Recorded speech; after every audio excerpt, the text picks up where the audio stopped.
In a lush meadow by the ocean's edge lived a curlew named Curl, with his family pledge. With a long, slender neck and a crest on his head, Curl was a sight to behold, the meadow's favorite bird. One day, a storm brewed, the wind grew fierce and wild. Curl and his family huddled close, their spirits mild. But Curl, he had heard of a place, a hidden, safe retreat. He felt a strong call to lead his family to their feet. As the storm raged on, Curl flew through the pouring rain, guiding his family to the shelter, no matter the strain. Through the storm's roar, Curl's voice was strong and clear. "Follow me, my dears, and all will be fine, I fear."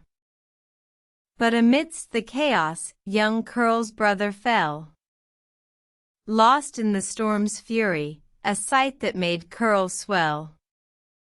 With tears streaming down, he cried out loud, "I've failed." But his mother consoled him, "No, dear, it was not your tale." For Curl had led them to a place, a refuge by the tide, where the family found warmth, a safe place to abide. Though one was lost, the rest were saved, and that was no small feat. Curl had shown courage, a lesson that wouldn't be beat. From that day forth, the meadow knew the curlew's call. A song of protection, a beacon for one and all.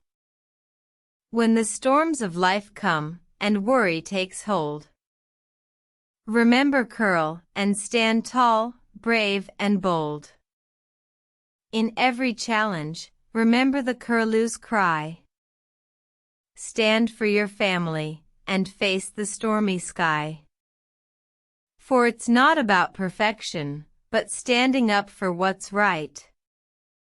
In the end, you'll find the strength to conquer the night. So, when you face your own storms, remember the curlew's tale. To lead, to guide, and never to fail. For in the face of adversity, it's the leader's job to show the way to safety and the way to grow.